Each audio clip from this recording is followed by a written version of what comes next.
Heat pressed down on the scrubland south of Brimstone like a physical weight, turning air to liquid shimmer and baking the hardpan until it cracked in geometric patterns. Pauline Hart knelt in the center of the road, 8 months pregnant, one palm flat against earth, hot enough to blister. Her mule was gone, scattered by riders who'd fired pistols skyward, until the animal's eyes rolled white with terror, and it bolted into the wasteland, leaving her stranded with nothing but the leather satchel strapped across her chest and the certain knowledge that she was about to die. Reginald Pike stood over her, casting a shadow that offered no relief. He was dressed like someone important, starched collar defying the heat-embroidered waistcoat, buttoned precisely boots, polished until they reflected the merciless sun. But his face betrayed the violence coiled beneath all that expensive tailoring. His jaw was set, his eyes narrow with the particular rage of a man denied what he considered his birthright. "Final chance, Mrs. Hart." Each word emerged clipped and controlled, more frightening than shouting would have been. "Hand over that satchel, and you can walk back to town. Keep it, and I promise you'll die out here where nobody will find you until the buzzards have finished." Pauline's ribs ached where the strap bit into swollen flesh. Inside that bag were pages that could destroy an empire built on theft and manipulation. She'd carried those pages 300 miles through hostile territory, sleeping in ditches when necessary, eating whatever she could find or afford, always watching behind for the men she knew would eventually come. She hadn't survived all that just to surrender in sight of justice. No. The word came out steady despite the terror clawing at her throat, and she took fierce satisfaction in that steadiness. Reginald's expression didn't shift. He simply drew back his boot, measured, deliberate, calculated, and drove it forward into her side. The impact lifted her off the ground and sent her sprawling into sage that scratched and tore. She hit hard, every instinct screaming at her to curl inward, arms crossing over her belly knees, drawing up to protect the child inside. White-hot pain exploded through her ribs. Dust filled her mouth and nose and eyes. She heard the metallic chime of his spur as he stepped closer, heard his breathing controlled, unhurried, the breathing of a man who believed himself absolutely untouchable. This is how it ends, she thought. This is how my baby dies before taking a first breath. Then the earth began to shake. Not earthquake tremors, something more purposeful. The rhythmic thunder of boots striking hardpan at full sprint, growing louder with each heartbeat, relentless as floodwater. Pauline forced her sand-filled eyes open and saw the figure cutting through the heat shimmer like judgment made flesh. Tall, lean-moving with a predator's fluid economy. Buckskin tunic fringed at shoulders and wrists, the leather catching light with each stride. A beaded chest harness worked in Lakota patterns. Dark hair streaming loose past his shoulders. A long knife riding his right hip in a plain sheath worn smooth by years of use. His face, all hard angles and sun-darkened skin, was locked on Reginald with an intensity that promised absolute violence. Takala didn't waste breath on warnings. He simply ran closing distance with terrible purpose, and Pauline knew with bone-deep certainty that Reginald Pike had made a fatal miscalculation. 6 weeks earlier, Pauline had stepped down from Cyrus Bale's freight wagon at Owl Canyon, carrying everything she owned in a single leather satchel. $3 silver weighted her pocket. She'd watched Cyrus's wagon disappear, north wheels kicking up dust that hung suspended in still air. And she'd understood even then that what she carried was more dangerous than a loaded pistol. Cyrus kept books. Obsessively detailed books where every mile traveled, every pound of cargo, every cent earned or spent, was recorded in columns so precise they could have been printed. But Cyrus also kept observations notes scribbled in margins, coded references, tucked between official entries, patterns that transformed simple freight manifests into evidence of conspiracy. Telegraph receipts that didn't match official records. Payments disguised as administrative fees, but traceable to specific individuals. water rights transfers coinciding suspiciously with voter registration changes, ballot box routing instructions that made no logistical sense until you understood they were designed to lose certain votes while amplifying others, and names repeated like an indictment: Sheriff Ephraim Pike, Reginald Pike, Glass-Eye Joe Mallory, the enforcer with the clouded fake eye and the Sharps rifle he could shoot with terrifying accuracy. What Cyrus had documented over 2 patient years was systematic theft of an election combined with engineered drought that starved families into submission.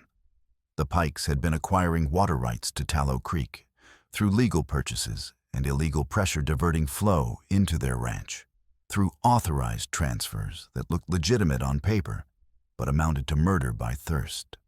The creek feeding Lakota camps upstream and poor homesteads downstream had dwindled to nothing while Pike land flourished. Ballot manipulation was subtler but equally devastating.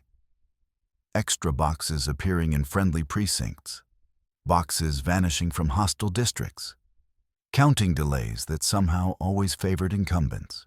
Cyrus had tracked it through freight records. Ballot boxes were cargo, and he'd noted where they went and where they didn't, discrepancies that couldn't be explained by accident.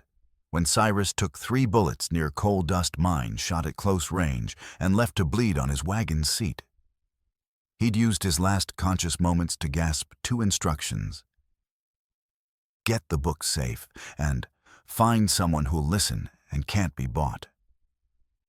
Pauline had mailed duplicates of the most damning pages to Winifred Hale Brimstone's schoolteacher, who'd once lent Pauline a winter coat without asking for repayment.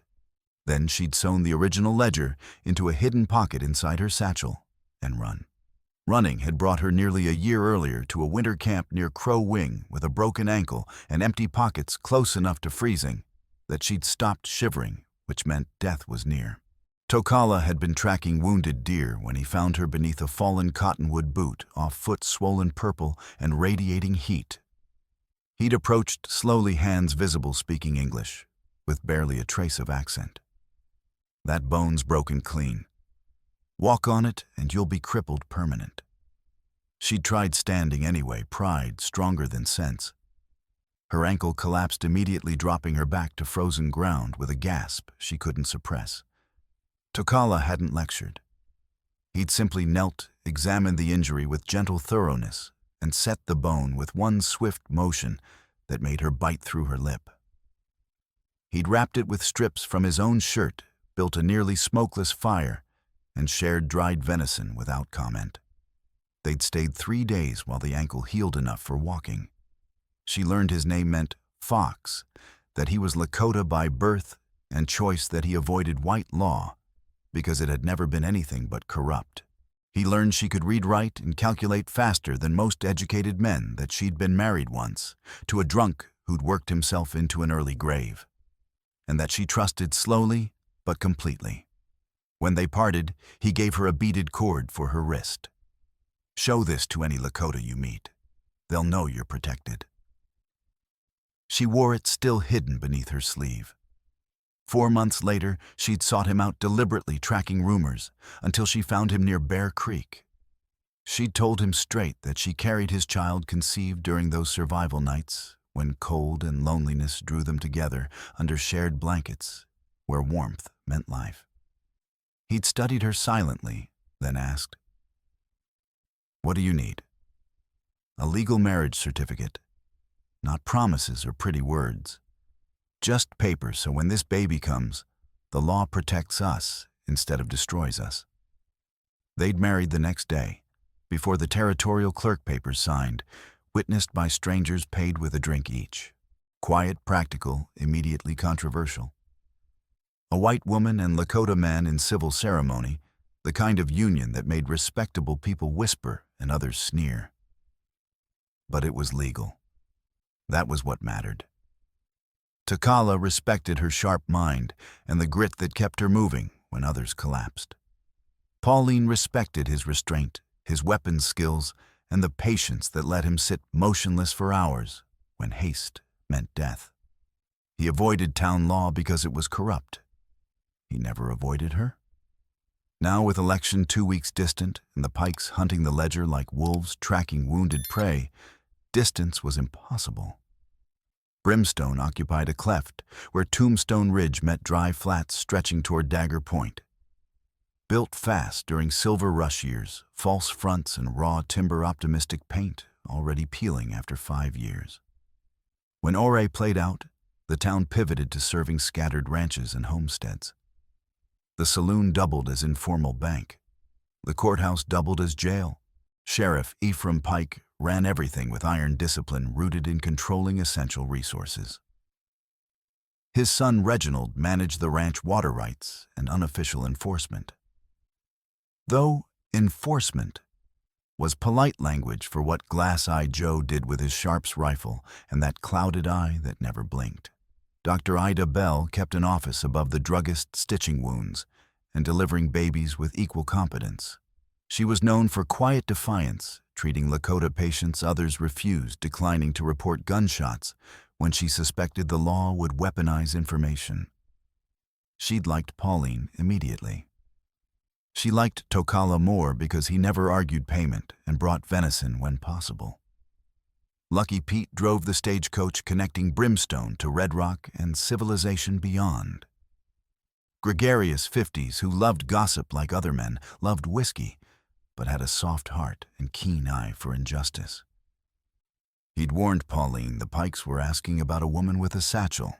Orlando Dawes farmed 40 hard acres downstream on Tallow Creek, with wife Martha and 15-year-old son Ronan. 43 weathered with permanent squint from decades staring into unforgiving sun. When the creek stopped 6 months back, his well dried within weeks. Crops withered. Martha started coughing from omnipresent dust. He demanded answers at town meetings until Reginald publicly threatened him with a surveying error that would cost him half his land. These people mattered. These people would live with whatever came next. That morning, when Pauline rode out to meet Tokala at their usual spot near Granite Pass, she'd been paranoid, careful. Main road, good visibility. Satchel double-buckled across her chest. Head down posture, unthreatening. But the Pikes had patience and resources. Riders stationed along every approach, watching. When Pauline passed the third marker, they'd spooked her mule with gunfire until the animal threw her and bolted. Then Reginald arrived alone, confident, certain of victory. He hadn't counted on Tokala always tracking her when she was late. Impact when Tokala hit Reginald was catastrophic, 200 pounds of bone and muscle at full speed. No technique, no finesse, just momentum and willingness to hurt and be hurt equally. His shoulder drove into Reginald's chest like artillery, lifting the smaller man off his feet, driving him backward through air before slamming him into hardpan hard enough to raise a dust cloud. Reginald's hat spun away. His pistol, half-drawn, skittered across rocks with harsh clatter. But Reginald wasn't soft. Ranch-raised horse-breaking cattle herding. He twisted immediately, knee-driving up into Tokala's thigh, aiming for vulnerable muscle. Connected solidly. Tokala grunted, but had already shifted weight, rolling with impact, using Reginald's momentum against him. He pinned the gun hand with his knee, all weight concentrated there, and his knife came out smooth, plain steel worn grip, meant for work, not show. He pressed the flat against Reginald's throat, not cutting, making the threat explicit. "We're going to town. You'll answer for kicking a pregnant woman. Everyone will see exactly what you are." Reginald spat dust and fury.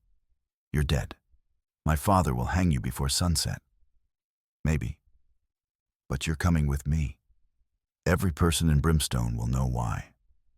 From a rocky outcrop 50 yards east, a rifle cracked distinctive heavy report of a Sharps.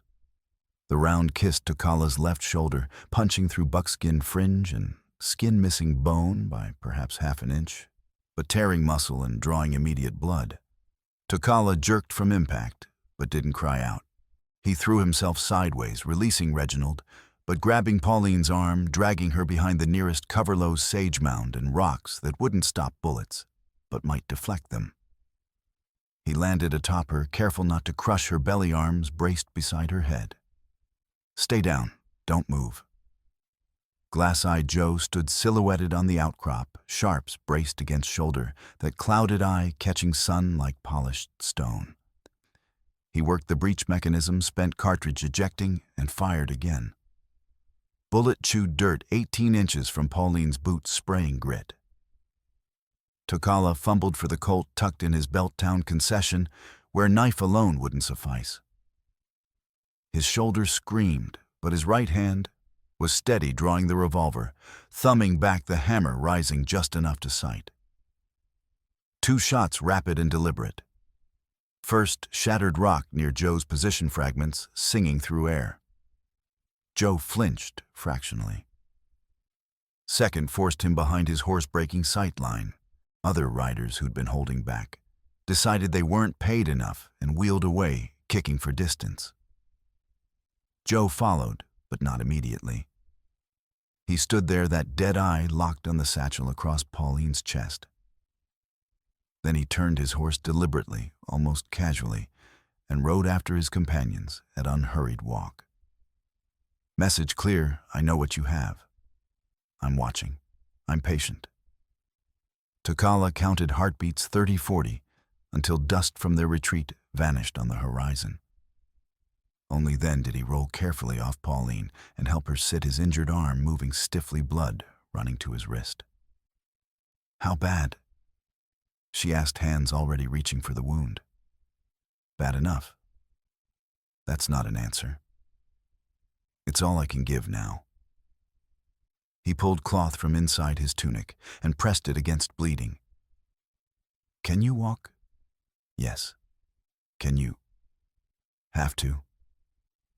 She tore a strip from her hem and wrapped it tight around his shoulder, fingers deft despite trembling. When she tied it off, she didn't release him immediately. Her hand lingered, thumb brushing unbroken skin below the wound. "Thank you." Family doesn't thank family for being family. First time either had used that word. It settled between them like stone dropping into still water, creating ripples, changing everything. They walked toward Brimstone as sun began its long slide west, turning sky copper and gold. Tokala kept his arm around Pauline's back, taking weight off her belly. She gripped his belt with both hands, steadying him, when blood loss made him sway. By the time they reached Dr. Ida Bell's office, full dark had fallen and stars pricked through purple sky. Ida took one look, Tokala gray beneath tan blood soaking through bandage. Pauline breathing hard with hand pressed to her side and pointed wordlessly to the cot. "Sit, both of you." Tokala sat. Pauline lowered herself beside him, hips touching hand, finding his.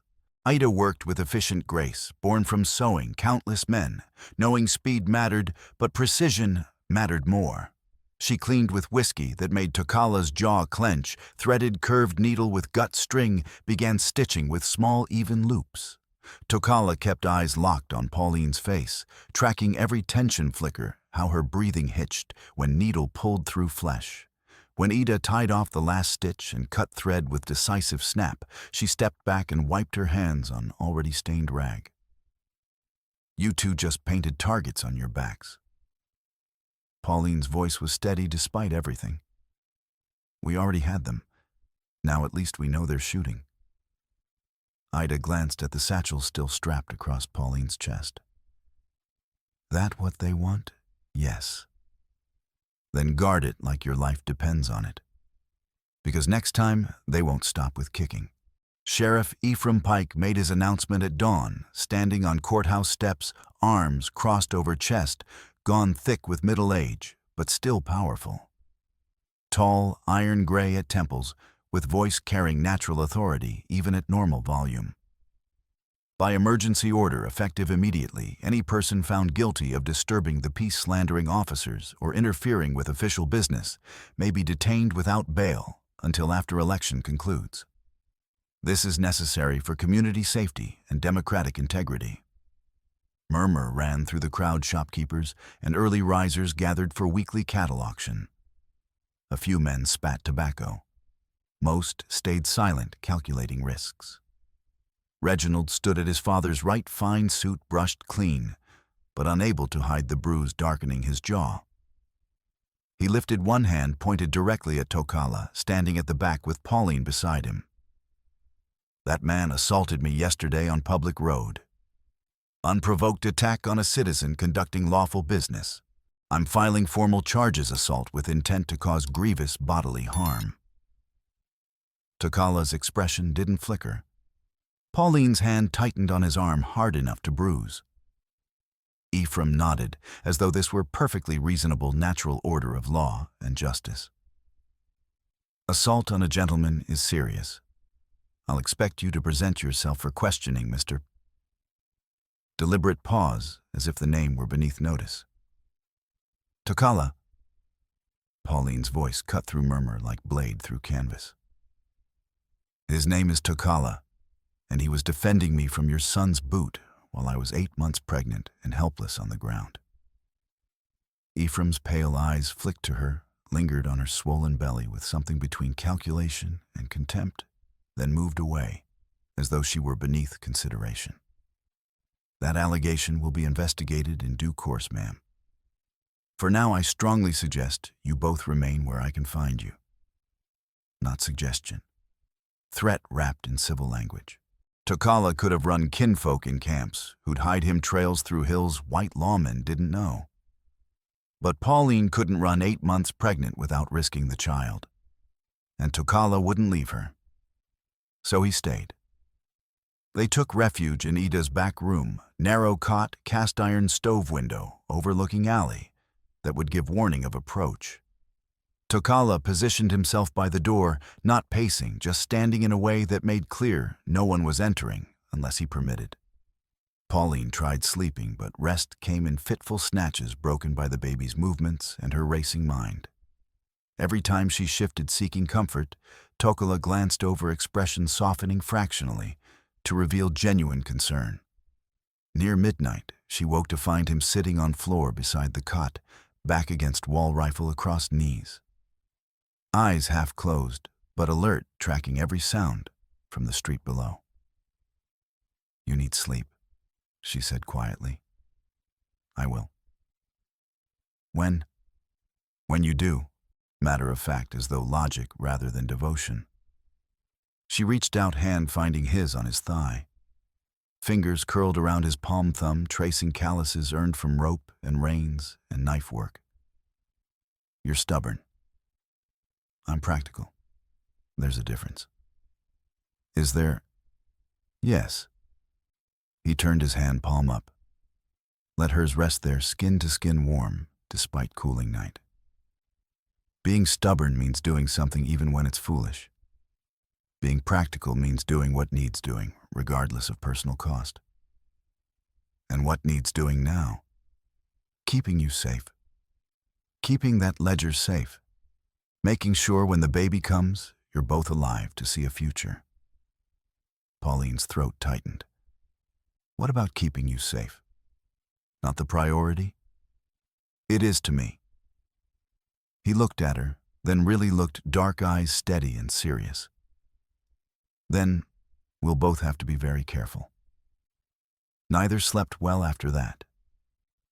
At dawn, Winifred Hale slipped through the back door, school children trailing like ducklings. Thin, sharp-featured gray hair in severe bun, despite being only 35 ink stains on cuffs, no washing removed.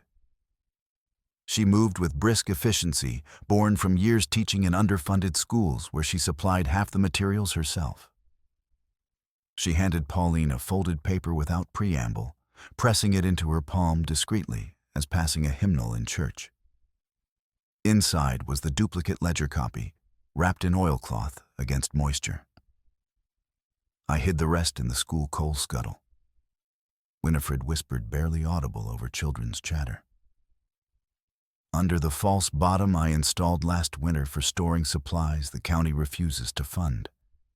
If they search me, they won't think to search children's things. Tokala, still by the door, gave single-nod wordless respect for different courage. "Thank you," Pauline said, meaning it absolutely. Winifred's mouth compressed thin. "Don't thank me yet. Just keep that hidden and keep yourselves breathing. Elections in 12 days. Between now and then, the Pikes will get desperate. Desperate men do terrible things." The telegraph office occupied a cramped corner, where Main Street met optimistically named Dust Avenue dirt track, turning to impassable mud when it rained, staying dust otherwise. Inside, single clerk manned the key surrounded by ledgers and clicking apparatus connecting Brimstone to wider world. Tobias Sims was narrow mid-30s, thinning hair, perpetually nervous expression of someone knowing too much about powerful people. Sheriff Pike's cousin by marriage connection, securing this position despite his drinking and occasionally shaky hand. Tokala and Pauline entered just after noon, when heat made most people seek shade. Office stifling despite open window. Sims looked up, eyes darting nervously from Pauline's face to Tokala's, to the satchel across her chest. Adam's apple bobbed visibly. "Help you folks." Pauline stepped to counter, moving carefully to avoid jarring belly. "I need to send a message to the territorial advocate in Red Rock. It's urgent." "What sort of message?" "Wary." She'd prepared wording, meticulously stripping inflammatory language, sticking to verifiable facts. Evidence of election irregularities and water rights violations involving local officials. Names, dates, financial records available for immediate verification. Request formal investigation before territorial elections proceed. Sims set pencil down with exaggerated care, as though it might explode if handled roughly. "Ma'am, I can't send that." "Why not?" "Because it's slanderous. Accusing officials without solid proof actionable under territorial law could get me sued or fired or worse. I have proof. Documented, detailed, irrefutable." "So you claim." False helplessness gesture. "But I'm not risking my position on something that could land me in court." Tokala moved then, not threateningly, just casual shift, bringing him nearer the window where afternoon sun streamed in thick golden bars. Close enough that Sims could clearly see knife-hilted hip colt tucked in belt, and most importantly, the absolutely calm expression, promising he'd do whatever proved necessary, without hesitation. "Send it clean," Tokala said quietly, no particular emphasis. Every word exactly as she dictated. No changes, no omissions. Sims's hand trembled visibly, picking up pencil again. He transcribed in jerky, uneven script, other hand-working key in stuttering bursts, suggesting terror or incompetence or both. Metallic clicks filled silence, sharp, insistent. When acknowledgement came back, 3 clicks indicating message received, Sims wiped sweat with yellowed handkerchief. "There. Done." They left without answering, Tokala's hand gentle on Pauline's elbow, crossing street toward Livery. By the time they'd saddled a horse and ridden half a mile out to inspect telegraph line personally, they found what they'd expected. Wire cut cleanly with proper tools, insulators deliberately smashed, distinctive hobnail boot prints pressed deep into soft earth beside poles, Joe's unmistakable signature. "They're not even hiding it," Pauline said, staring at severed wire. "Good," Tokala replied grimly. "Obvious enemies make mistakes in confidence. Hidden enemies kill you." 5 miles downstream, where Tallow Creek was supposed to feed irrigation ditches, keeping small farms marginally viable, Orlando Dawes stood in what should have been ankle-deep water. Instead, cracked mud-dead fish, stench of rot hanging heavy in shimmering air. Other homesteaders had gathered Johnsons from North Ramirez family from South Mato, the Lakota elder, with 3 younger men from upstream camps. They'd come because water was shared lifeline deliberately severed by men with power and without conscience. Pike crew strung barbed wire across Creek Gate 2 days back. Orlando said voice tight with barely contained fury.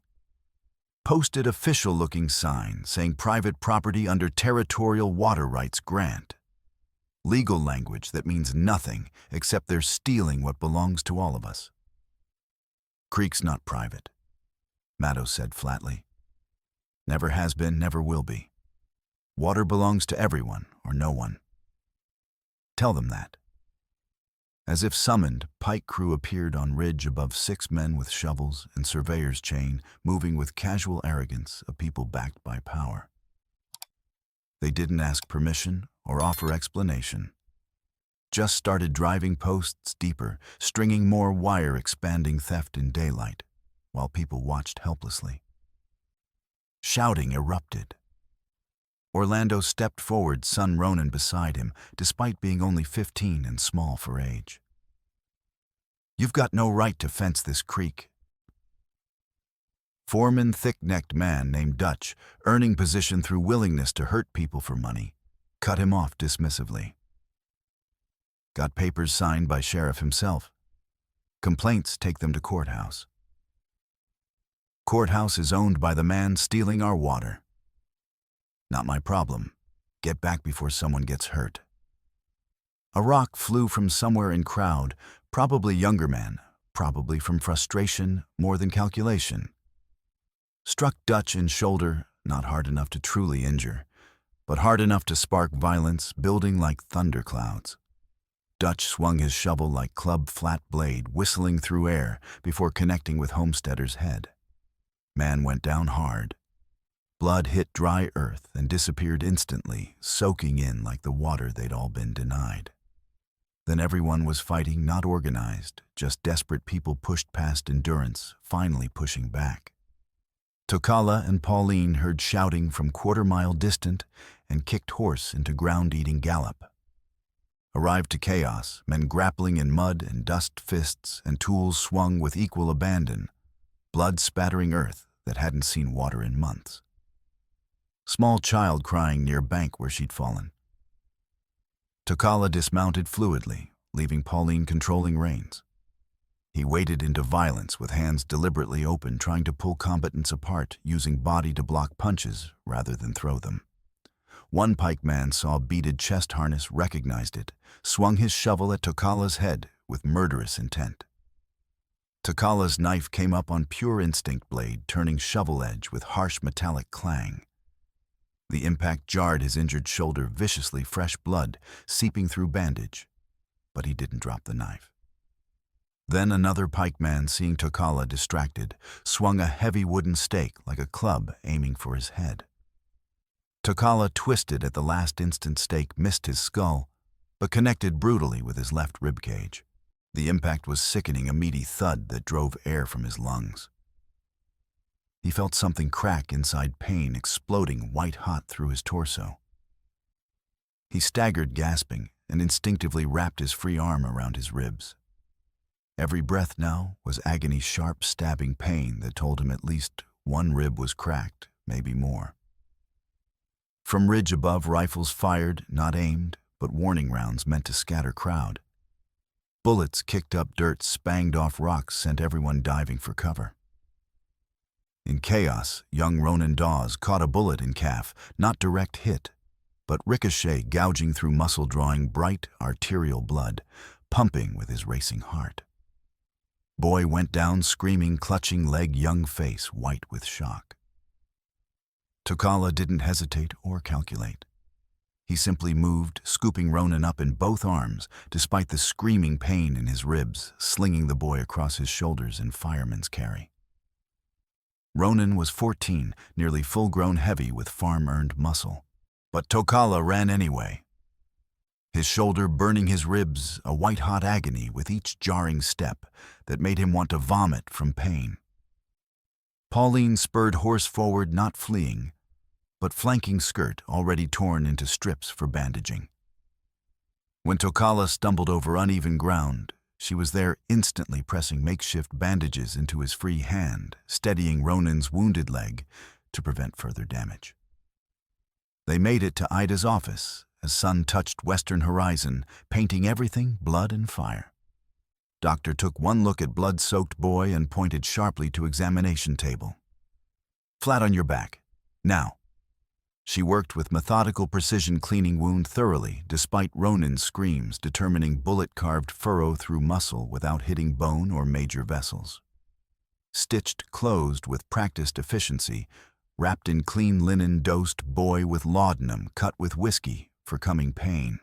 Orlando arrived 20 minutes later, wild-eyed and terrified, having run entire distance.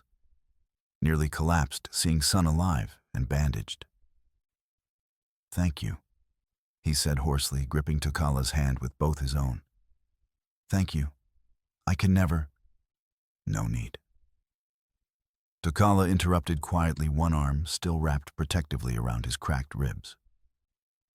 "He's a child. Children shouldn't bleed because powerful men want resources that don't belong to them."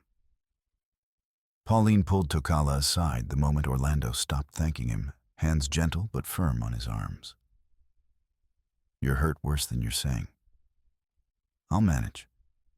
Let me see." Reluctantly, he let her peel back his shirt. The left side of his rib cage was already turning deep purple swelling visibly. When she pressed gently, he couldn't suppress a sharp intake of breath. "Cracked ribs," Ida said, examining with professional assessment. "At least one, possibly two. Nothing I can do but wrap them tight.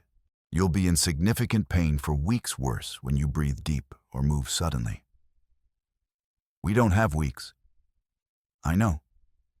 So you'll work through it and accept you can't move like you normally do." She wrapped his ribs tightly with long strips of cloth, binding them to prevent movement that would worsen the injury. When finished, Tokala could barely take full breaths without pain lancing through his side. "Don't get hit there again," Ida said dryly. "Next time might puncture a lung." Lucky Pete found them early next morning, with offers sounding simultaneously brilliant and suicidal. He'd drive them to Red Rock personally, using regular stagecoach run as cover. If they could deliver Ledger directly to the Advocate's printing partner story, could run next edition distributed across 3 territories before Pikes could suppress it. "It's 40 miles of open road." Pete said usual jovial expression, replaced by something serious. "They'll be watching every mile. But if we time it right, leave at first light, use that storm front moving in for afternoon cover, we might actually make it." "Might isn't a guarantee," Pauline pointed out, hand resting on belly. "No, ma'am. But sitting here waiting for them to kick down the door isn't a guarantee either. At least this way we're acting choosing our fate instead of waiting for them to choose it." Tokala and Pauline exchanged long look, wordless communication developing between people who've survived together. Trust absolutely no longer need words for important conversations. Finally, Tokala nodded once, though the movement made his ribs scream. "We go." They loaded stagecoach at dawn, when eastern sky just lightened from black to purple. Tokala rode inside with Pauline, rifle across knees, methodically checking loads in both his Colt and spare revolver, borrowed from Ida's gun cabinet.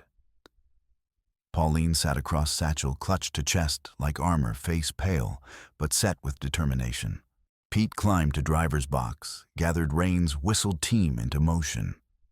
10 miles without incident, good time on road, more optimistic suggestion than construction.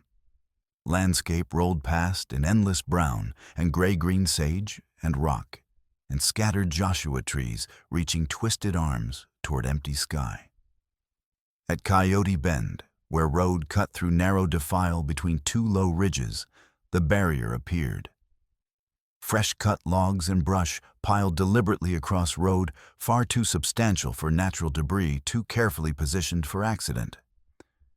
Pete saw it barely in time, hauling back hard on reins with warning shout lost in team's panicked whinny.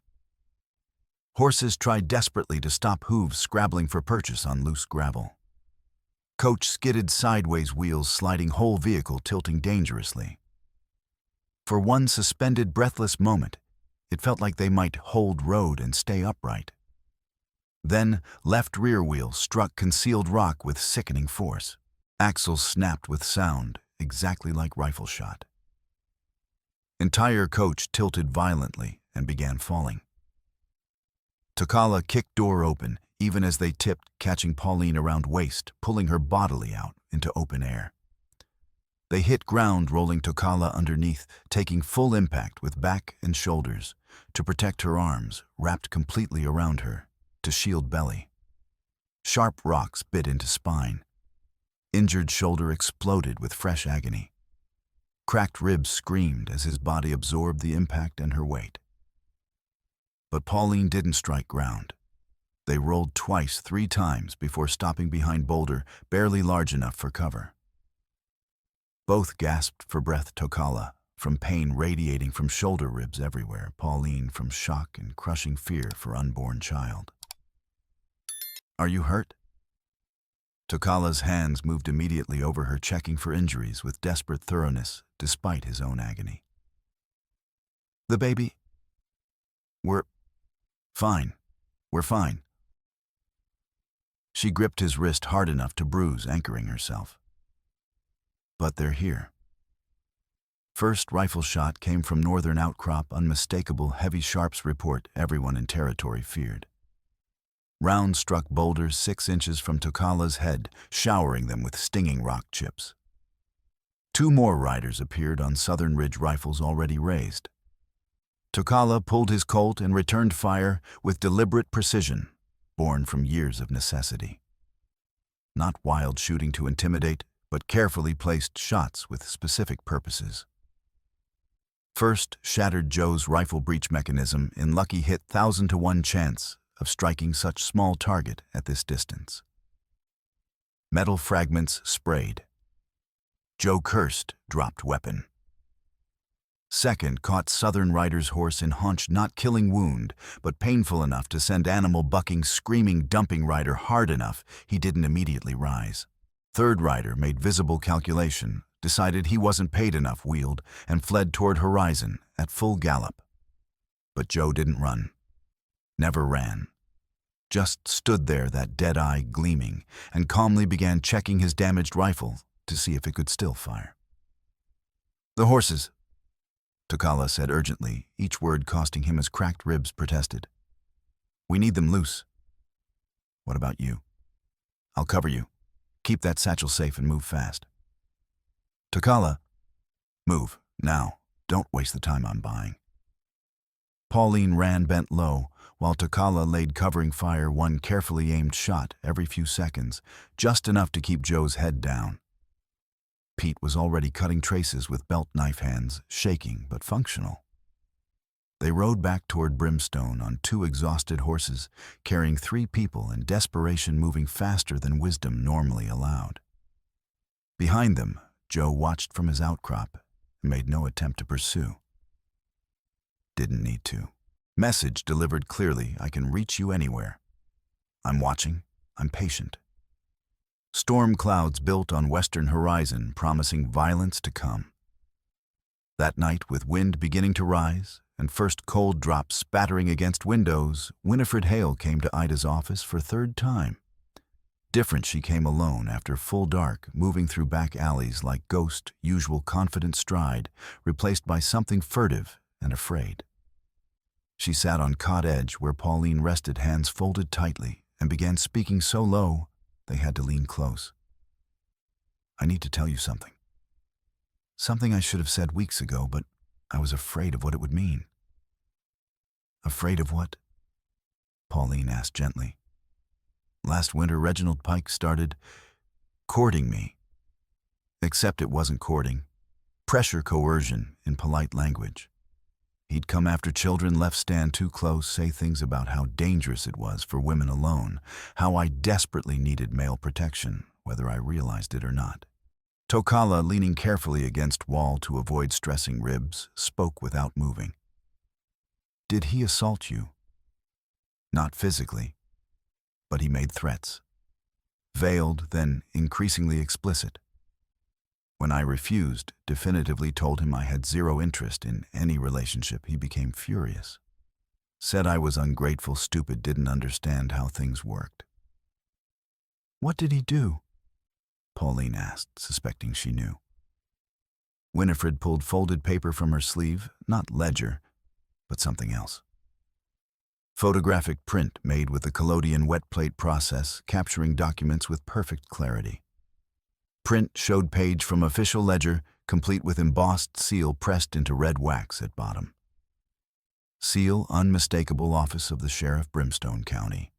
Beside seal, written in neat, precise hand that could only be Ephraim Pike's, was notation dated 5 months earlier, creek diversion approved for ballot security purposes per territorial emergency powers. Flow redirection to commence upon final precinct boundary confirmation.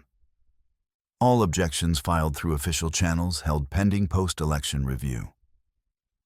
E.P. Pauline stared trained bookkeeper's mind, immediately grasping implications. They planned it. Everything. Water theft was an opportunistic part of election strategy from the beginning. Yes. Winifred confirmed, voice shaking slightly. Control water control who can afford full-day traveling to polling stations. Camps and homesteads with dry wells can't spare manpower or time. They stay home from desperate necessity, lose their voice. Meanwhile, precincts near Pike Water ones reliably voting right. Those turn out in force. Pauline's mind raced, connecting pieces she'd seen in Cyrus's ledger but hadn't fully understood. There were margin notes, references to witness elimination near CMs and depot incident requires cleanup. I thought random jottings, but CM, coal dust mine. That's where Cyrus was shot.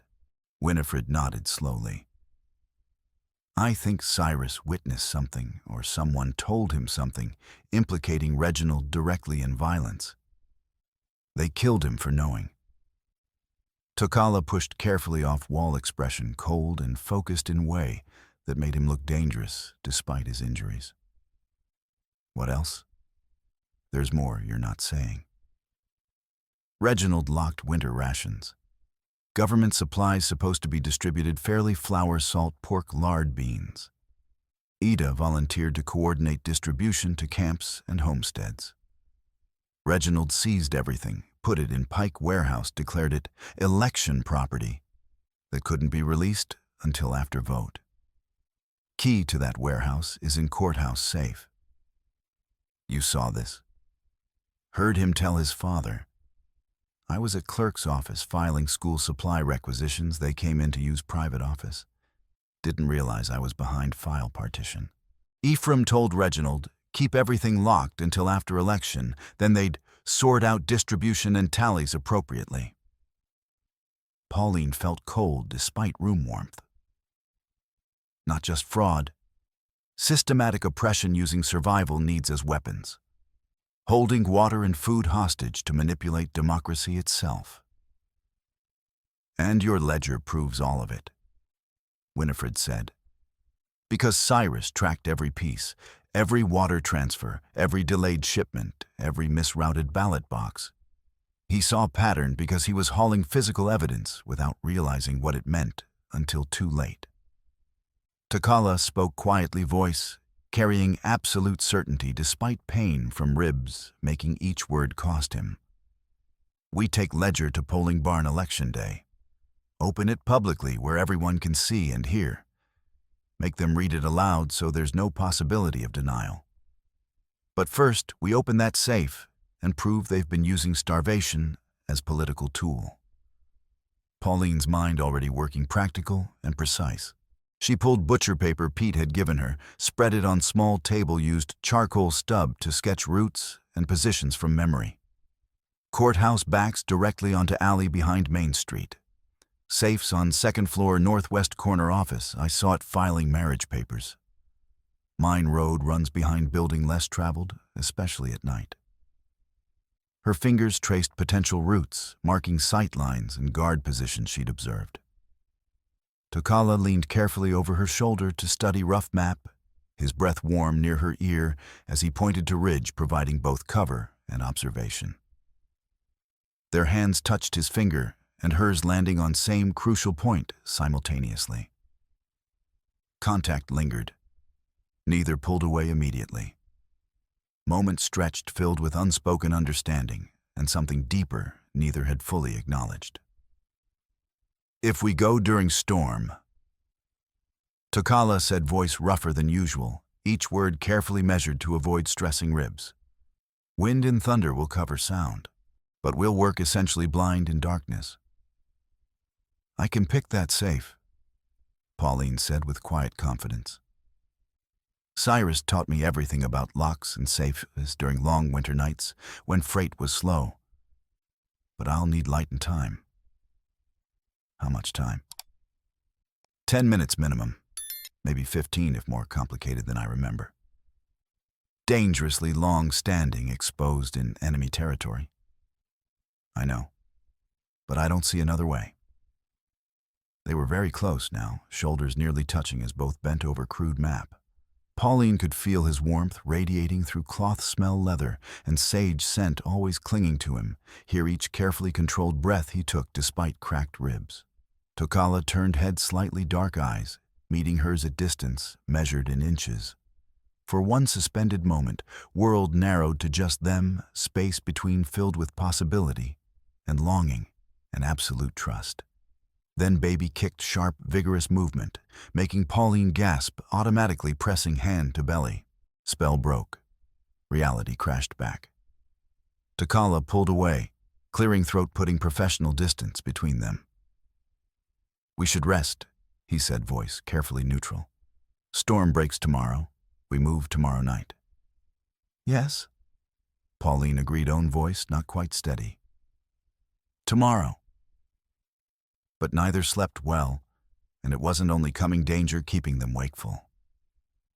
Glass-Eye Joe took Winifred at school dismissal following day. Children had scattered toward homes, laughing and shoving with boundless energy of young ones finally released. Winifred was gathering primers, erasing arithmetic problems from slate-board, humming quietly habit, developed to make solitary cleanup less lonely. Didn't hear him enter through back door he'd forced. Didn't sense anything wrong until his hand clamped over her mouth with bruising force, arm wrapped around waist, lifting her completely off feet, as though she weighed nothing. She fought with everything, scratching, face kicking backward toward vulnerable targets, trying desperately to bite the hand-covering mouth. But Joe was strong, experienced, utterly indifferent to her distress. He dragged her out back door, threw her into waiting wagon, hard enough to knock wind from lungs, drove north toward coal dust mine before anyone saw. Children found scattered possessions 30 minutes later, primers dropped in dirt, shawl torn and trampled, desperate chalk smear on doorframe where she'd managed to drag hand in last attempt, leaving evidence. They ran immediately to Lucky Pete watering team at Livery. Pete took one look, cursed with surprising creativity, ran to fetch Ida. Pauline was resting when they burst in with news lying on side hand pressed to belly where baby had been restless all afternoon. Moment she heard Winifred's name, tried standing. Sharp pain lanced through abdomen. Not labor yet, but false contractions from stress, painful enough to gray vision and steel breath. "You're not going anywhere," Ida said flatly, hand firm and unyielding on Pauline's shoulder. "Winifred needs—" "She'll get help from Takala, not from you getting yourself and that baby killed through foolish heroism. You're in no condition to ride, let alone fight." Takala was already moving, checking rifle, knife, counting ammunition, running dangerously low after days of conflict. He caught Pauline's eyes across room, and she saw conflict written clearly, duty to Winifred, who'd risked everything helping them, duty to Pauline carrying his child. "Go," Pauline said through gritted teeth, another false contraction making her curl inward. "But you come back to me. However you have to do it, you come back." "I will." He crossed in 2 strides, knelt beside cot. Despite protesting ribs, pressed forehead briefly to hers, gesture of connection and promise transcending words. Then he stood and left, without looking back, because looking back would have shattered resolve to leave it all. Wild Annie materialized 20 minutes later with two women from Sewing Circle, hard-faced, capable women who'd birthed children and buried husbands, knew exactly what help was needed. They settled around Pauline with clean cloths and heated water and calm, steady competence from long experience with crisis. "Not real labor?"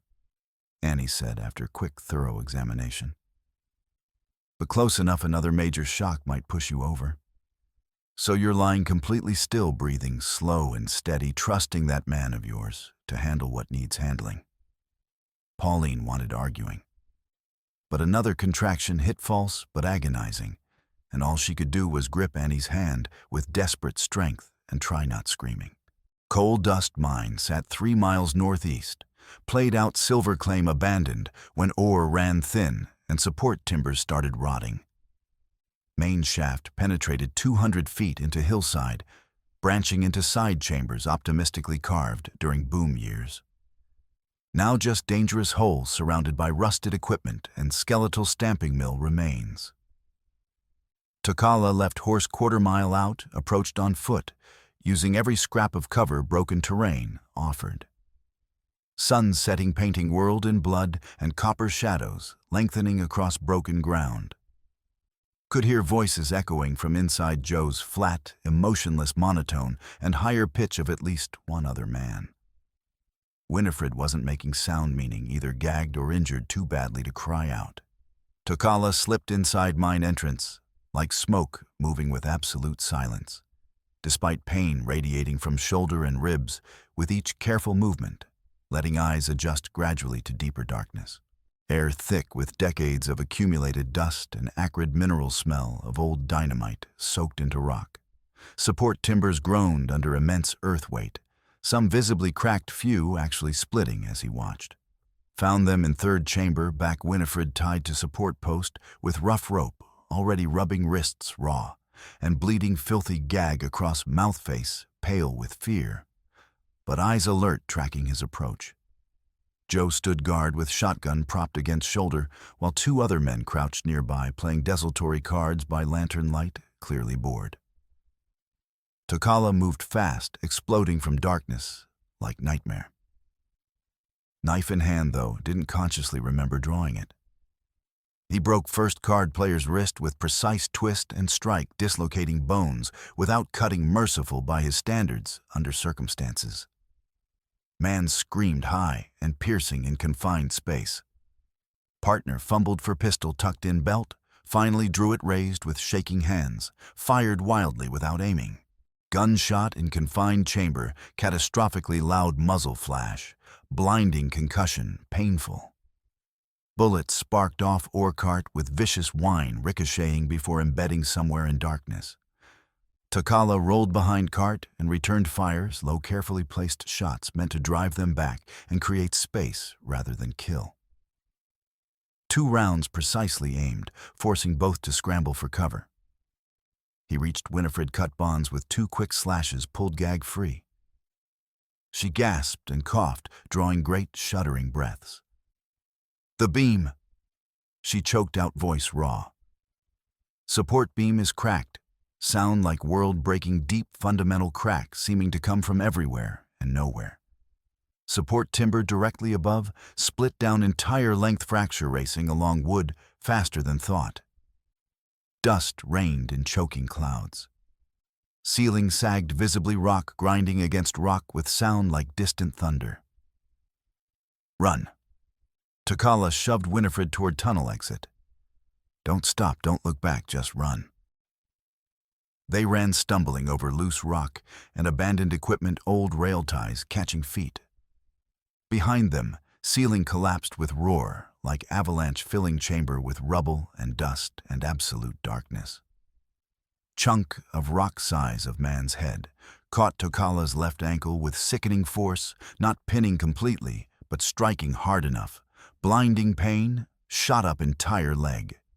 He felt something give way inside ligaments, tearing joint, twisting wrongly. He stumbled, nearly went down, forced himself forward through desperate will, because stopping meant being buried alive. They burst out into twilight, both coughing, violently covered head to foot in pale dust, making them look like ghosts. And there, waiting with shotgun leveled and dead eye gleaming in fading light, stood Joe. He didn't speak. Shotgun said everything. Takala's knife still in hand, but throwing it meant being completely unarmed, afterward gamble he couldn't afford. So he did only thing he could, threw it not at Joe but at lantern the man had set on nearby rock. Blade struck true, punching through glass and metal. Oil sprayed in fine mist. Flame guttered, flickered, died with hiss of acrid smoke. Darkness swallowed them completely. Takala grabbed Winifred's hand and ran, or tried to run, despite ankles screaming protest, with each step joint giving way randomly, threatening to drop him with every stride. They crashed through scrub and sage, using broken terrain and gathering night to break line of sight, stumbling into gullies and scrambling up far sides with desperate clawing fingers. Behind, Joe didn't pursue immediately. Just stood at mine entrance, methodically reloading shotgun with mechanical patience of man knowing time was on his side. They made it back more than an hour after full dark, Winifred half-carrying Takala when damaged ankle finally refused bearing any weight. Stumbled through Ida's back door, both filthy and exhausted beyond measure. Takala's face gray with pain, he was desperately trying to hide. Pauline sat up the instant they entered, hand flying to mouth. "You're hurt. How badly?" "I'm alive. That's what matters." That's not remotely the same thing. She was off caught before anyone could stop her hands, reaching instinctively, checking his face, his shoulder where old wound had started seeping again on the way he held all weight on right leg. When her thumb brushed his cheekbone, achingly tender gesture, he closed eyes briefly against emotion he couldn't quite name. "I came back," he said quietly. "I know. I never doubted." Ida examined ankle with gentle but thorough hands, manipulating joint to check for breaks, probing swelling already turning flesh, purple and hot. Not broken, but badly sprained.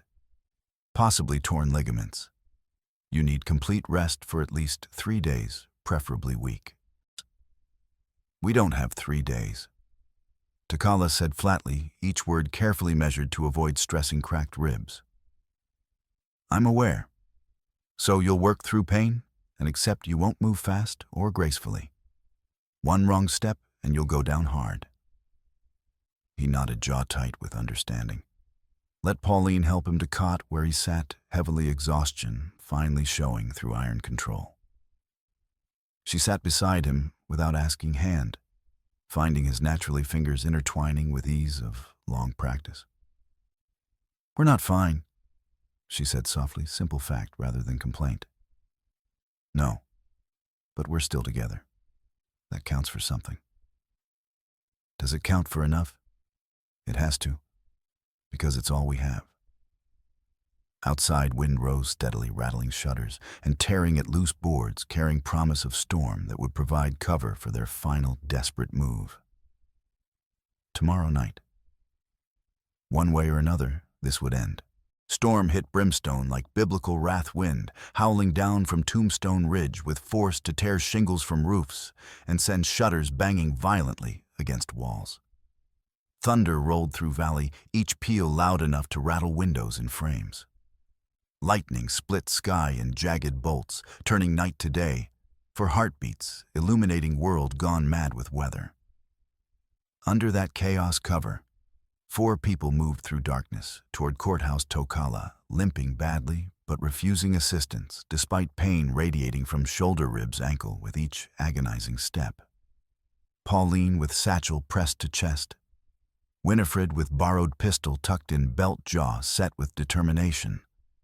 Lucky Pete carrying crowbar and wearing expression between excitement and terror. They approached from alley behind main, using Storm's fury to mask sound and movement.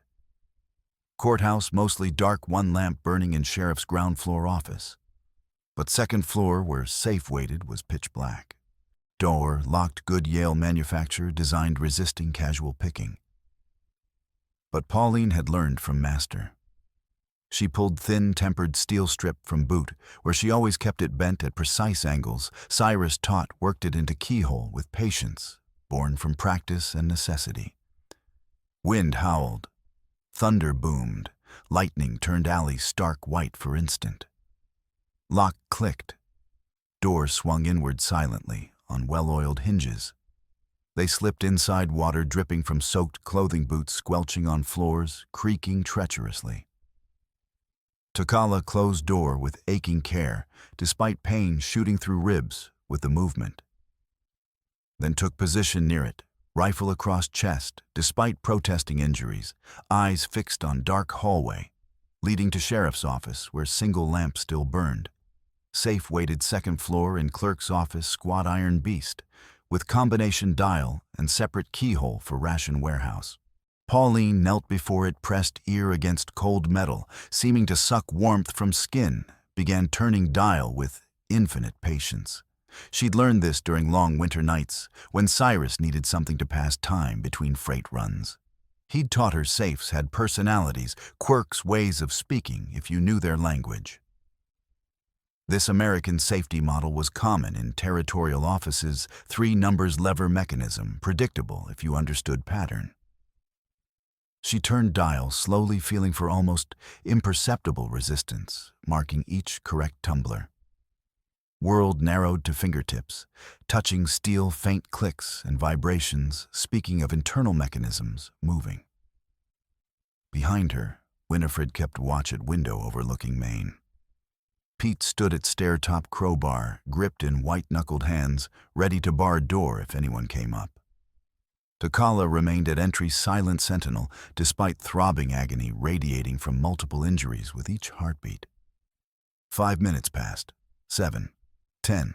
Pauline felt first number fall into place, subtle click, more sensation than sound. Marked it mentally, continued turning. Downstairs door opened. Boot steps on wooden stairs, heavy and deliberate. Voices rising, muffled by distance, but unmistakably present and moving closer. "Company?" Pete hissed urgently. Multiple contacts coming up. Takala shifted grip on rifle, despite pain lancing through cracked ribs. How many? Can't tell for certain. At least 3, maybe more. Pauline forced herself, breathing slowly, ignoring panic clawing at chest, focusing only on safe. Second number. She was close, so desperately close. Footsteps grew louder, climbing steadily. Someone laughed, harsh, familiar. Reginald's voice carrying clearly. Third number. Safe's lever gave with satisfying metallic clunk, seeming impossibly loud, intense silence. Pauline pulled door open, hands shaking with released tension. Inside, stacks of official papers, small cash box, and hanging from hook, the key to ration warehouse on leather thong. She grabbed it, along with folder of telegraph contracts and falsified ballot tallies matching every ledger entry. Office door slammed open with force to crack plaster. Lantern light spilled across threshold, harsh and blinding after darkness. Reginald Pike stood framed in doorway, glass-eyed Joe at shoulder, 2 deputies flanking. All 4 had guns drawn and leveled. Reginald's face twisted with triumph and fury, equally sweat gleaming despite Storm's cold. "End of the road, Mrs. Hart. Put down those papers and step away from the safe. Do it now." Takala moved immediately, despite screaming pain from ribs and ankle not retreating, but advancing, positioning himself directly between doorway and Pauline. Rifle came up smoothly despite agony. "No. You want her, you go through me first. You don't have a choice here. Everyone has choices. You just don't like mine." Joe raised shotgun with cold deliberation, that dead eye gleaming. "Step aside. This doesn't have to be your fight. Everything threatening her is my fight. Everything threatening truth is my fight. You want to shoot me for that, go ahead. But everyone in this town will know why." For a long suspended moment, no one moved. Storm raged outside, wind battering building, thunder rolling like artillery. Inside 5 guns drawn multiple fingers on triggers, only one wrong word needed to transform this into massacre. Then Pete did something either incredibly brave or stupid. He swung crowbar at nearest lamp with all strength. Glass shattered. Flaming oils sprayed across floor. Room plunged into darkness, broken only by spreading flames, casting dancing, hellish shadows. "Go!" Takala shouted. "Move now!" They crashed through courthouse like hurricane-made human, all stealth abandoned for desperate speed. Takala led despite injured ankle and cracked ribs, screaming protest with each agonizing step, rifle held crosswise to batter aside furniture despite pain. Pauline followed, clutching papers, and key to chest satchel with precious ledger bouncing against hip. Winifred and Pete brought up rear schoolteacher, firing borrowed pistol back toward office shots, aimed more to discourage than kill, buying precious seconds.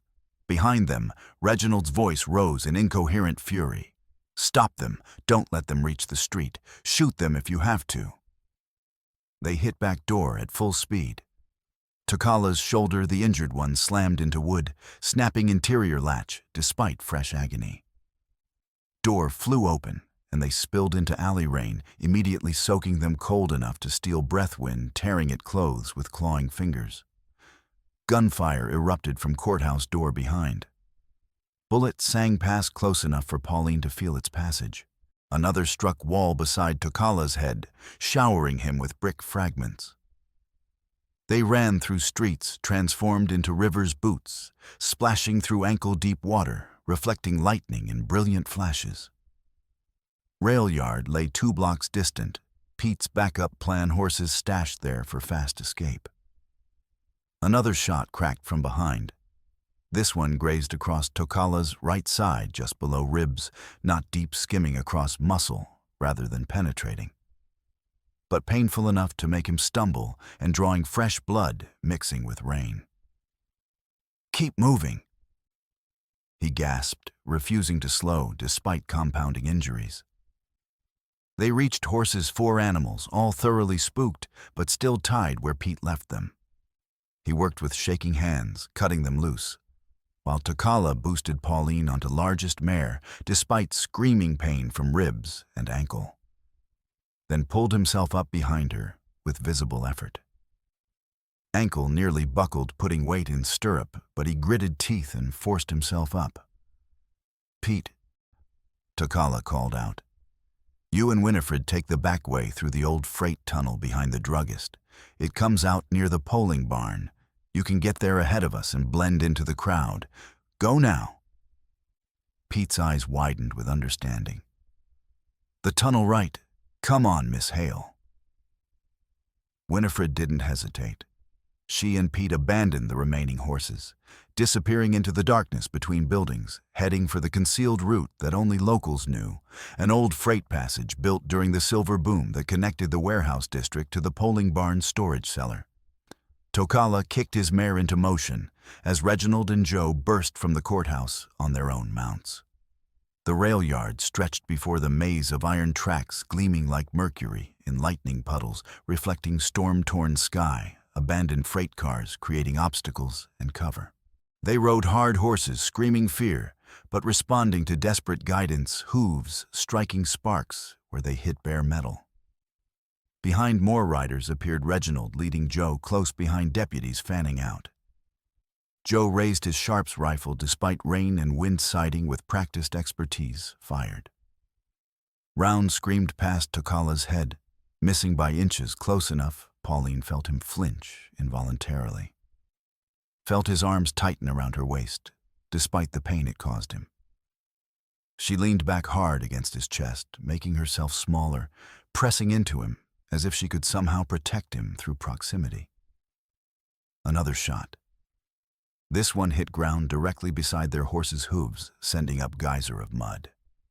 Mare screamed and swerved violently. Takala fought for control, despite pain making every movement, agony hands gentle but firm on reins, voice low and steady in animal's earwords in Lakota that Pauline didn't understand, but horse clearly responded to. They cut north toward open flats where polling barns stood. The barn was their destination anyway, place where truth would be revealed.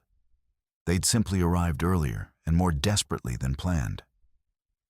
But then Pauline gasped, sharp, indrawn breath of pain rather than fear. Her hand flew to belly, pressing hard. Tokala. What's wrong? The baby. Something's... The stress, it hurts. Hold on. We're almost there. Just hold on. The barn was packed with far more people than should have been there at this hour, and in this weather, homesteaders and Lakota ranchers and townsmen, even several women who defied propriety to witness whatever was about to happen.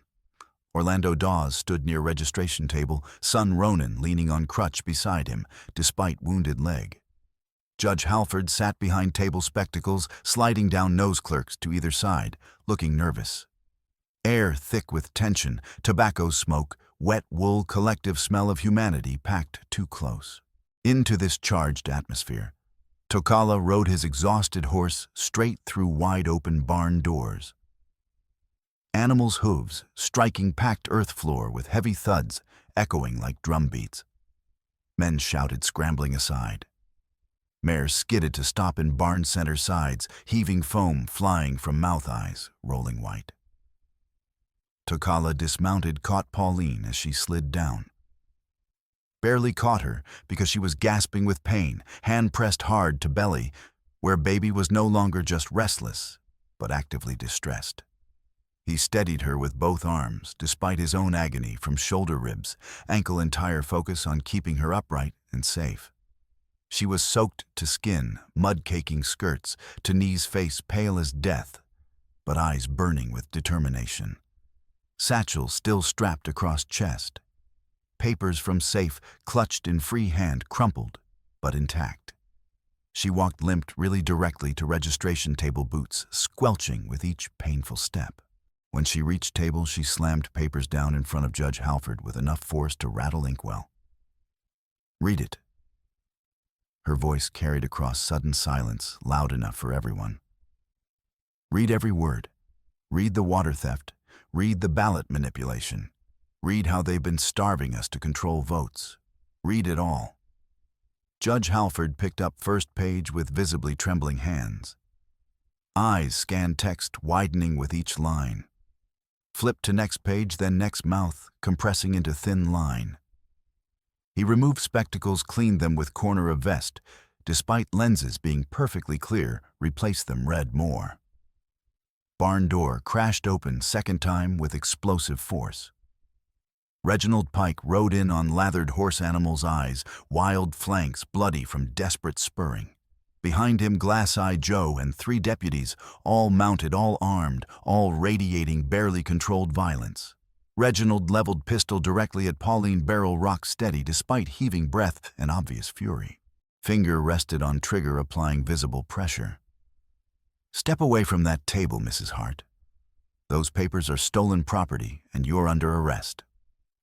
Barn went absolutely silent. Every person present understood man with gun pointed at heavily pregnant woman's belly in full public view. Those papers, Pauline said, voice not wavering despite pain radiating through abdomen, are evidence of systematic election fraud, water theft, and deliberate starvation of citizens to manipulate democracy.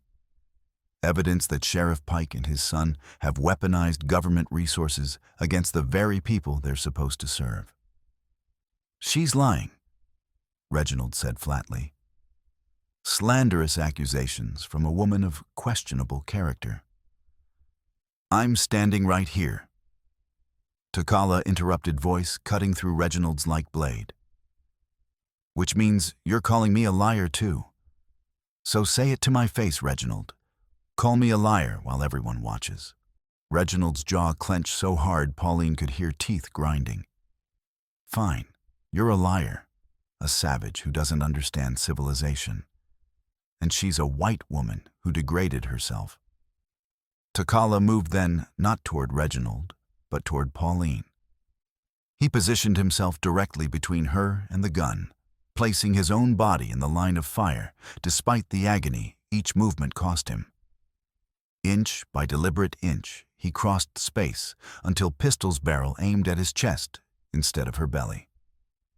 "If you need to shoot someone," Takala said quietly, each word clear and distinct, despite pain making breathing difficult, "shoot me. Go ahead. Pull that trigger. But everyone here, every single witness, will know exactly what you are." Judge Halford stood abruptly, papers clutched in shaking hands. Voice surprisingly steady. "These documents appear to be official county records. Water rights transfers, telegraph contracts, ballot box routing, all bearing Sheriff Pike's signature and seal.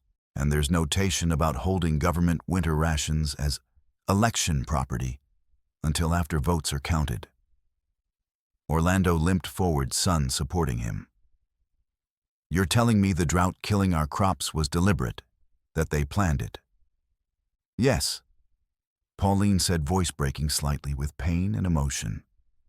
"Every bit. It's documented in the ledger, every transfer, every stolen vote, every family they starved maintaining power. My employer tracked it all before they killed him." Murmur rising from crowd was low and dangerous sound of men pushed past endurance, who'd watched families suffer, accepted hardship as inevitable, only to discover it was calculated cruelty. Reginald's hand trembled on pistol. Sweat mixed with rain, despite cold. His carefully constructed world crumbling, and he could feel it slipping with each passing second. So he lunged, dropping gun entirely, favoring fists. Pure rage drove him forward. He threw himself at Takala with wild haymaker aimed at head. But Takala was catastrophically injured, shoulder-wounded ribs, cracked ankle, barely functional. When Reginald's fist connected with his jaw, his head snapped sideways violently. He tried to grapple back, but his body wouldn't respond properly.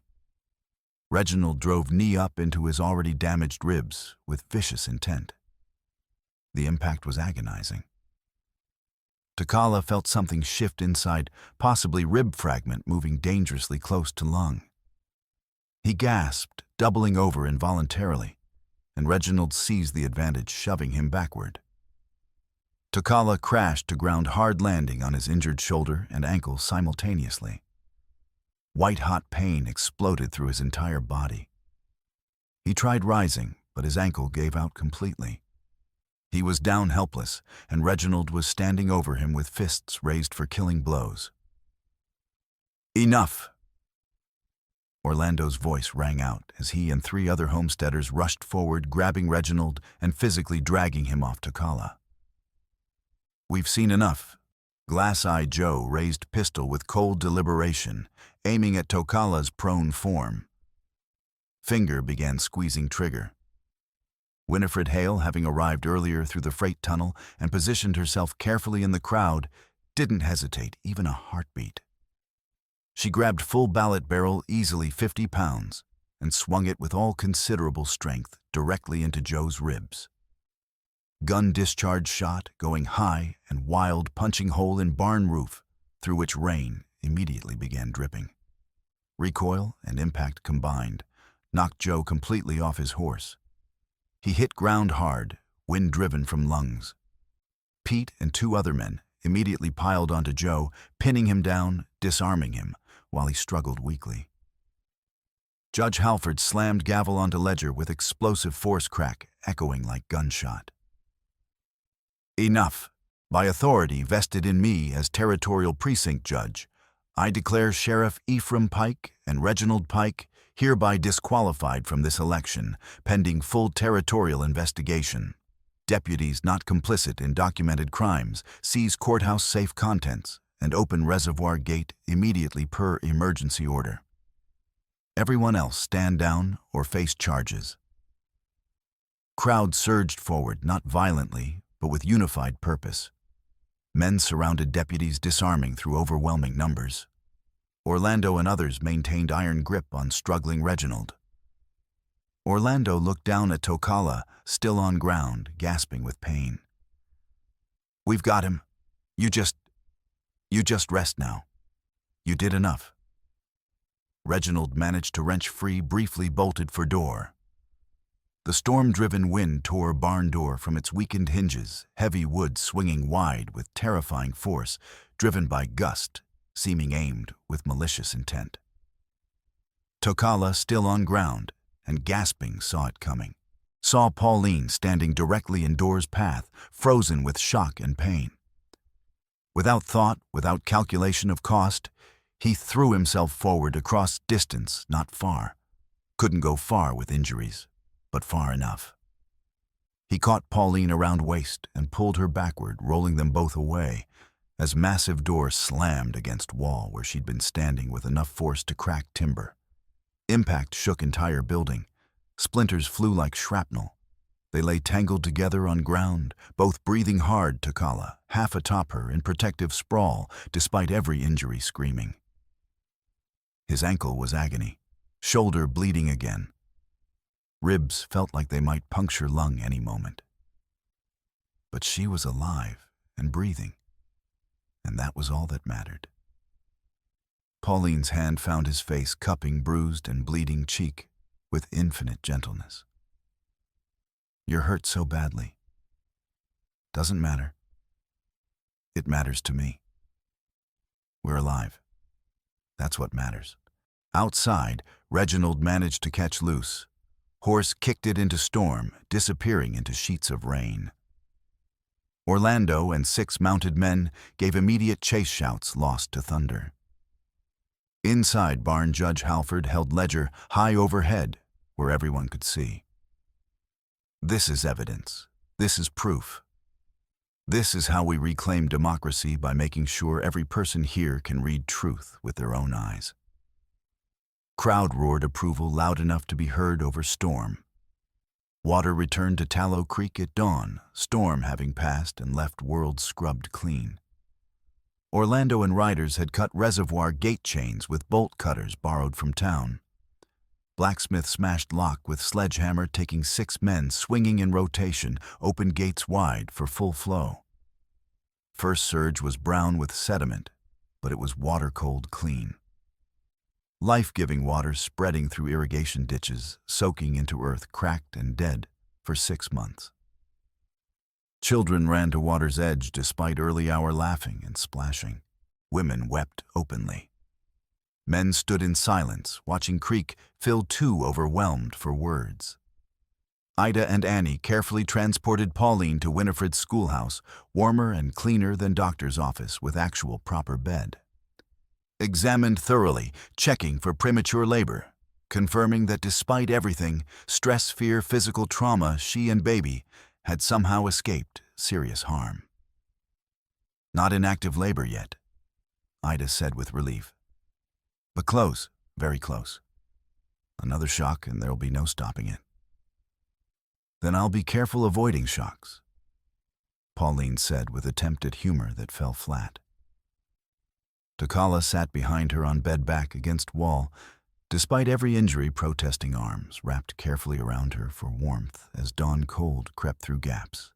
He was a mess, shoulder bleeding through fresh bandages, ribs wrapped so tight he could barely breathe, ankle swollen grotesquely, face showing clear marks of Reginald's fists. But he was alive, and she was alive, and baby was alive, and in this moment, that was enough. Ida taught them breathing rhythm she'd learned from Navajo midwife decades ago, pattern helping manage pain and fear. In for 4, hold 4, out 4. Slow and steady, finding calm and rhythm. Pauline followed pattern, back pressed against Tokala's chest, feeling his ribs expand and contract with hers despite his pain. Their breathing synchronized naturally, effortlessly. Heartbeats found same rhythm. No words needed. Reginald Pike was captured at Ice Creek Ford 4 hours after dawn, horse having foundered in rain-swollen current, throwing him into cold water running high and fast. He'd crawled to muddy banks shivering and defeated all arrogance, drowned. Orlando's riders dragged him back soaked and humiliated, fine suit torn beyond salvaging, and locked him in courthouse jail using his own belt as makeshift handcuffs. Glass-eyed Joe, already in custody after being subdued in the barn, was formally arrested by the men who'd pinned him. Orlando made sure both prisoners were secured before Marshal Grant's arrival. Sheriff Ephraim Pike rode in shortly after, gray and stiff face, carved from granite, revealing nothing. He saw his son in cell saw crowd with ledger spread on table in public view, saw water running again in Tallow Creek. He dismounted slowly, movements careful, raised both hands in clear surrender. Territorial Marshal has been summoned. I'll submit to his authority and answer whatever questions he has. Marshal is already here, said new voice carrying legitimate authority. Man in dusty but official uniform stepped through crowd, badge gleaming, genuine federal issue. Marshal Theodore Grant, known throughout 3 territories as man who couldn't be bought or intimidated. I received telegraph 3 days ago from the Territorial Advocate. Grant said calmly but firmly. They forwarded urgent message from Mrs. Pauline Hart alleging systematic election fraud and resource theft. I came immediately. Appears I arrived just in time to witness conclusion. He picked up ledger, flipped methodically through pages, nodded with grim satisfaction. Sufficient evidence for formal federal charges. Ephraim Pike, Reginald Pike, Glass Eye, Joe Mallory. You're all under arrest, pending trial on charges, including election fraud, theft of public resources, conspiracy to deny voting rights, unlawful imprisonment, assault, kidnapping, and suspicion of murder in death of freighter Cyrus Bale. Crowd erupted in vindicated cheers. Territorial election proceeded 5 days later under Grant's direct supervision. Ballot boxes counted in full daylight in Main Street Center with witnesses from every faction. Count, meticulous, transparent, multiply, recorded. Reform slate won by genuinely narrow margins. Orlando Dawes as sheriff, 53%, Maddow. As water commissioner, 51%. Helen Cortez as county clerk, 56%. Not landslide. Democracy, messy, contested, legitimate, precious. Winifred used courthouse safe key to unlock Pike warehouse distributed winter rations according to original government lists. Families arrived with wagons loading flour, salt, pork, lard, beans held hostage for months, faces showing relief mixed with lingering anger. Orlando drafted comprehensive water sharing agreement, placing homesteads and Lakota camps on equal footing rotation system based on documented need rather than wealth with clear enforceable penalties. Had it notarized, filed in triplicate, posted publicly. Federal trial scheduled for 2 months out, allowing time for evidence gathering. But everyone understood, outcome was certain. Ledger, too detailed conspiracy, too well-documented witnesses, too numerous. On 7th day after storm, with morning air smelling of wet sage and new growth, pushing through earth, finally blessed with water, Pauline went into genuine labor. Started just after dawn, tightening across belly she'd felt before, but this time different, deeper, inexorable. Contractions regular as clockwork, strengthening with each wave. She tried hiding it initially, not wanting to worry anyone, but Tokala noticed immediately. He always noticed. "It's time," he said, simply, not question. "Yes, it's time." He helped her to bed Ida had prepared, brought heated water, fetched clean cloths, then stayed at her side through every contraction, despite his own injuries, still healing his hand, gripping her voice low and steady, guiding her through breathing rhythm despite pain from cracked ribs, making each breath cost him. "In for 4. Hold. Out for 4. You're doing perfectly. Breathe in." Labor lasted 8 hours. Not quick, not dangerously prolonged. When baby finally came slick and purple and screaming displeasure at cold air, Ida caught him in clean linen, immediately laid him on Pauline's chest. Boy. Small but healthy, surprising amount of dark hair lungs, announcing presence with impressive volume. Ida cut and tied cord, cleaned baby with warm water, wrapped him in quilt Winifred brought. Pauline held son, tears streaming freely beyond words or thought, existing purely in this moment of overwhelming connection. Tokala knelt beside bed, despite protesting injuries, one hand cradling baby's impossibly small head, forehead resting against Pauline's temple. Didn't speak because there were no words adequate for what he felt. Relief and joy and terror and love, all mixed into something too large for language. They named him Cyrus, honoring man, who died exposing corruption and protecting truth. Cyrus Hart, both parents' names legally recorded on papers filed with territorial clerk, where no one could dispute his legitimacy. 3 days later, as Pauline sat by window, nursing Cyrus, while Winifred taught chattering children, Ida was organizing courthouse documents for Marshal Grant, when she found something she'd somehow missed. Tucked into very back of Ledger's leather binding, hidden in stitching where only incredibly careful hands would discover, was sealed envelope. Wax seal, unbroken paper, slightly yellowed. Across front in Cyrus's distinctive hand, to be opened only by Pauline Hart or legitimate territorial federal authority. Ida brought it immediately to Pauline, who opened with shaking hands, while Tokala looked over shoulder. Winifred stopped teaching to watch. Inside was affidavit written in Cyrus's meticulous script, dated 2 days before his murder. Cyrus Bale, being of sound mind and facing credible threats to my life, do hereby swear and attest to the following facts, witnessed by me personally, on the 14th day of April in the year 1858. At approximately 3 hours afternoon, I was delivering ballot supplies to depot near Dagger Point, when I observed altercation between freighter William Morrison and Reginald Pike. Argument concerned payment for services and escalated to physical violence. I witnessed Reginald Pike draw a pistol and fire 3 shots at close range into William Morrison's chest and abdomen. Morrison fell. Pike searched his wagon, appeared frustrated at not finding what he sought, departed without rendering aid. I approached and found Morrison still alive, but gravely wounded. Before dying, Morrison told me he'd been hauling ballot boxes that didn't add up right, and had threatened reporting discrepancies to territorial authorities.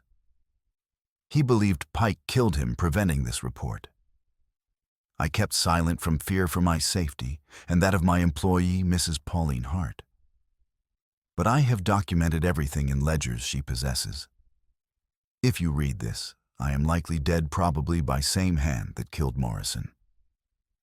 I secreted this affidavit in the ledger binding using a simple code, the page numbers, where I recorded Pike's water theft payments, pages 47, 93, 142, add up to 282. Divided by 2 for the 2 witnesses equals 141, the exact number of days between Morrison's murder and when I hid this document. Only someone carefully studying the ledger's financial patterns would notice. I pray Pauline or a righteous authority finds this. Below Cyrus's signature were 2 additional names. Teamsters who'd happened upon scene moments after shooting seen Reginald Pike riding away. Agreed witnessing Cyrus's testimony in exchange for his promise seeking justice through proper legal channels rather than frontier violence. Pauline read it twice, 3 times, vision blurring with tears, equal parts grief and vindicated relief. He knew. He documented everything. He protected this evidence, even knowing it might cost his life. And he hid it so cleverly, using the ledger's own numbers as a key. And now it can be used, Marshal Grant said from doorway, where he'd arrived unnoticed. That affidavit, combined with ledger documentation and witness statements I've collected, establishes clear motive and pattern. Murder charges will be filed immediately against Reginald Pike. First-degree premeditated with special circumstances, making it capital case. Pike trial became territorial news covered by papers in 3 jurisdictions. Verdict when it came. 6 weeks later surprised no one who'd followed evidence. Ephraim Pike received 15 years for fraud and conspiracy. Reginald Pike sentenced to hang for murder. Glass-eyed Joe Mallory received 10 years for kidnapping, conspiracy, and attempted murder. Tokala and Orlando worked together through late spring and early summer, despite Tokala's injuries, healing slowly, building flood control crib on Tallow Creek upstream. From schoolhouse structure, using techniques Tokala learned from grandfather, combining angled rocks and woven willow branches, redirecting spring runoff, protecting buildings from flash flooding, plaguing this valley every few years. They worked side by side in cold water, Orlando's respect for Tokala, growing daily, watching precision and care he brought to every task, how he approached problems with patience, rather than force, quiet competence, speaking louder than words. Pauline recovered slowly from childbirth, nursing Cyrus by window while Winifred taught students. Baby was quiet and watchful, dark eyes tracking movement with surprising alertness for infant. When he cried, which was rarely, it was with clear purpose, hunger or discomfort, never simple fussiness. On hill beyond town, Lakota camps and scattered homesteads shared same sunset, same water flowing freely again. Same fragile hope that maybe things could be different going forward. Better. More just. At night, when desert cold crept through walls despite stove burning hot, Tokala lay behind Pauline's body, curved protectively around hers, careful of her healing body. His arm rested across her ribs, not possessive, simply present. His breath stirred her hair in steady rhythm. "I will carry what you can't," he whispered against her neck. "And I'll carry what you can't," she whispered back, hand covering his. "What could I possibly need carried? Your certainty you're not good enough, your fear this won't last, your belief you don't deserve softness or rest or joy." He was silent for a long moment, breathing steady against her shoulder. Then so quietly she almost didn't hear. "You see too much. I see exactly what needs seeing, and I'm not going anywhere. Promise, promise." The West didn't soften with their victory. Barbed wire still drew blood. Winters still killed unprepared. Men still lied and cheated when they thought they could escape consequences. Power still corrupted. But in one small town in harsh land, a ledger had been read publicly where everyone could hear. Conspiracy exposed through documentation and courage. Water returned to people needing it for survival rather than profit. And power wrestled, however temporarily, however imperfectly, back to people who'd earned it through generations of survival. That wasn't justice in grand philosophical sense. It was justice in only sense mattering on this frontier, witnessed, documented, fought for with blood and determination, held accountable by many hands, working together. Sometimes in place where law was often whatever man with most guns said it was, that kind of justice was everything. And sometimes in quiet hours between dusk and full dark, when woman nursed newborn son, while husband built structures protecting strangers from floods, and schoolteacher taught children to read, so they could verify documents themselves rather than trusting others to tell them truth. Sometimes that was enough to call it victory. Not perfect, not permanent, but real and witnessed and worth the cost.